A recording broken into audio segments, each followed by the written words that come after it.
ആകാംക്ഷയ്ക്കൊടുവിൽ ആരാധകർക്ക് ആവേശമായി മോഹൻലാൽ ചിത്രം എമ്പുരാന്റെ ടീസർ എത്തി. സോഷ്യൽ മീഡിയയിൽ തീപിടിപ്പിച്ച് എബ്രാം ഖുറേഷി പുറത്തു വന്നു. റിപ്പബ്ലിക് ദിനത്തിൽ വൈകിട്ട് 7:07 ടീസർ പുറത്തിറക്കിയത്.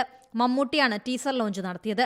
ചിത്രത്തിന്റെ നിർമ്മാതാക്കളായ ആശീർവാദ് സിനിമാസിന്റെയും ലൈക്ക പ്രൊഡക്ഷൻസിന്റെയും ഔദ്യോഗിക യൂട്യൂബ് ചാനലുകളിലൂടെയാണ് ടീസർ എത്തിയത്. മോഹൻലാൽ, പൃഥ്വിരാജ് തുടങ്ങിയവർ ടീസർ സോഷ്യൽ മീഡിയ അക്കൗണ്ടുകളിലൂടെ പങ്കുവച്ചു. വൻ വരവേൽപ്പാണ് എമ്പുരാന്റെ ടീസറിന് സോഷ്യൽ മീഡിയയിൽ ആരാധകർ നൽകിയത്. മലയാളത്തിന് പുറമെ തമിഴ്, തെലുങ്ക്, ഹിന്ദി, കന്നഡ ഭാഷകളും ടീസർ റിലീസ് ചെയ്തു. മുരളി ഗോപിയുടെ രചനയിൽ പൃഥ്വിരാജ് സുകുമാരൻ സംവിധാനം ചെയ്യുന്നതാണ് ചിത്രം. എബ്രാം ഖുറേഷിയായുള്ള മോഹൻലാലിന്റെ രണ്ടാം വരവിന് വേണ്ടി ആകാംക്ഷയോടെ കാത്തിരിക്കുകയാണ് ആരാധകർ. ലൂസിഫറിന്റെ വൻ വിജയത്തിന് പിന്നാലെ 2019 പ്രഖ്യാപിച്ച സിനിമയുടെ ചിത്രീകരണം ആരംഭിച്ചത് 2023 20ഓളം വിദേശ രാജ്യങ്ങളാണ് സിനിമ ചിത്രീകരിച്ചത്. ടൊവിനോ തോമസ് അവതരിപ്പിക്കുന്ന ജിതിൻ രാംദാസ് എന്ന കഥാപാത്രത്തിന്റെ ക്യാരക്ടർ പോസ്റ്റർ നേരത്തെ പുറത്തു വന്നിരുന്നു. പവർ ഈസ് ആൻ ഇല്യൂഷൻ എന്ന ടാഗ് ലൈനോടെയാണ് പോസ്റ്റർ ഇറങ്ങിയത്.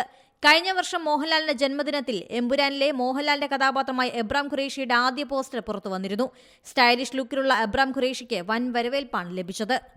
ഏറ്റവും പുതിയ വാർത്തകളും വിശേഷങ്ങളും വിരൽ തുമ്പിലറിയാൻ സീ മലയാളം ന്യൂസ് എല്ലാ ഡിജിറ്റൽ പ്ലാറ്റ്ഫോമുകളിലും ലഭ്യം.